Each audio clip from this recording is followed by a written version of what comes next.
इस वक्त हमारे साथ मौजूद हैं आरजेडी के प्रवक्ता एजाज अहमद जी। हम इनसे जानना चाहेंगे, कल इन्होंने एक लिस्ट जारी की थी प्रेस वार्ता के दौरान, जिसमें 41 पॉइंट्स थे जिसमें अपराध को गिनाया गया था। हम उसके बारे में एजाज अहमद से डायरेक्ट जानना चाहेंगे कि वो क्या था। देखिए, अपराधियों का बोलबाला हो चुका है। बिहार में हर दिन हत्याएं हो रही हैं और उन हत्याओं का लिस्ट जारी किया गया ताकि लोगों को पता चल सके कि किस तरह से बिहार में अपराध हो रहे हैं। अब तो छोटी बच्चियों के साथ भी घिनौनी हरकतें हो रही हैं, यौनाचार की घटनाएं हो रही हैं और उनकी हत्या कर दी जा रही है। ये मानवीय संवेदना का विषय है और इस पर सत्तारूढ़ दल को कहीं ना कहीं विचार करना चाहिए कि क्या इसी तरह से शासन और प्रशासन चलेगा? क्या इसी तरह से अपराधियों को खुला छूट दिया जाएगा? अपराध का मनोबल इतना बढ़ चुका है कि अब अपराधी मस्त हैं, प्रशासन और शासन के लोग पूरी तरह से पस्त हो चुके हैं और जो सरकार में बैठे हुए नेता पदाधिकारी हैं वो मलाई काटने में व्यस्त हैं। इस तरह की स्थिति और परिस्थितियों को रोकने की दिशा में सरकार का जो इकबाल दिखना चाहिए वो इकबाल दिख नहीं रहा है। सरकार का जो आम लोगों का भरोसा सरकार पर दिखना चाहिए वो दिख नहीं रहा है।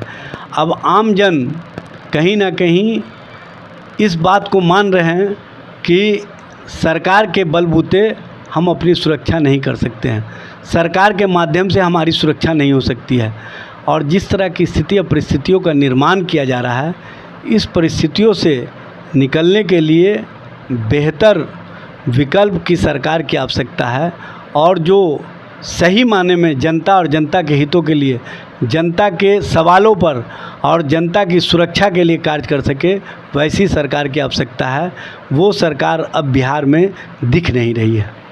एजाज जी, कल एनडीए की तरफ से अभिनंदन समारोह का आयोजन करवाया गया था श्री कृष्ण मेमोरियल हॉल में। वहाँ एनडीए एकजुट होकर कार्यकर्ताओं को 25 का इलेक्शन के लिए एकजुट होकर अभी से काम करने के लिए अपना रास्ता लेने के लिए बोल दिया है और साथ में ये भी बोला गया है कि इस बार हम लोग 200 से ज़्यादा 200 प्लस सीट का नारा दिया है।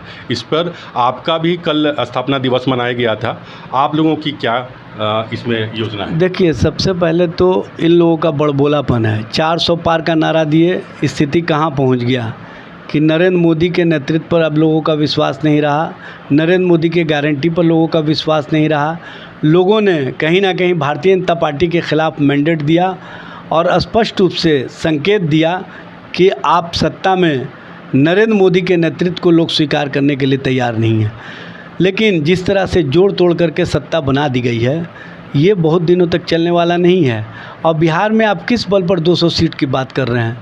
बिहार में पुल गिर रहा है उसके बल पर, बिहार में निर्माण कार्य ठप हैं उसके बल पर, बिहार में अपराध बढ़ रहा है उसके बल पर, बिहार में महिलाओं के साथ अत्याचार यौनाचार की घटनाएं हो रही हैं उसके बल पर। बिहार में डबल इंजन सरकार पूरी तरह से फेल हो चुके हैं। अधिकारियों और पदाधिकारियों से मुख्यमंत्री जी को अनुनय विनय करना पड़ रहा है। ये सरकार का इकबाल है, सरकार का इकबाल समाप्त हो चुका है। इसलिए आम जन का विश्वास भी इस सरकार पर से उठ चुका है। जो लोग 200 पार का नारा दे रहे हैं, ये जुमलाबाजी कर रहे हैं, ये भ्रम की राजनीति कर रहे हैं। दरअसल उनको भी पता है कि बिहार और बिहार की जनता अब एनडीए और एनडीए के नेतृत्व को देखना नहीं चाह रही है।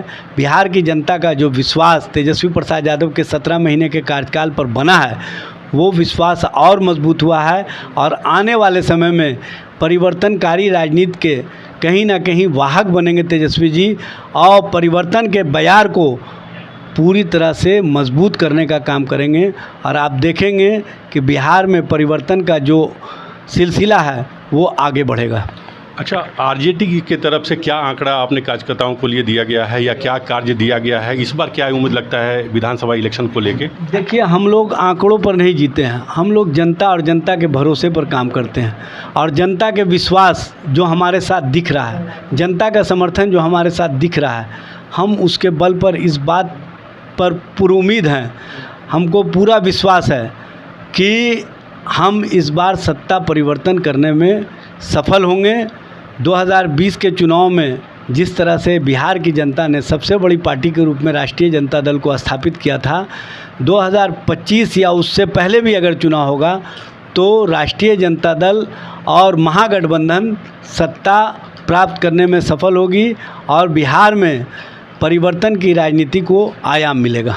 एक आखिरी सवाल, रुपौली विधानसभा में उपचुनाव होने वाले हैं, क्या इसका चुनाव परिणाम अगले विधानसभा चुनाव के लिए लिटमस टेस्ट का काम करेगी? देखिए, रुपौली विधानसभा उपचुनाव में राष्ट्रीय जनता दल की उम्मीदवार जीतने जा रही हैं। उनको जनता का विश्वास है। उन्होंने जो अपने रुपौली क्षेत्र में काम किया है और जिस तरह से तेजस्वी प्रसाद यादव के कार्यों को लोग सराह रहे हैं, उनके नेतृत्व को सराह रहे हैं, ये कहीं ना कहीं उनकी जीत का कारक बनेगा। और रुपौली उपचुनाव के बाद 4 जगह और उपचुनाव होना है, ये कहीं ना कहीं बिहार और बिहार की राजनीति के लिए परिवर्तन का संकेत होगा।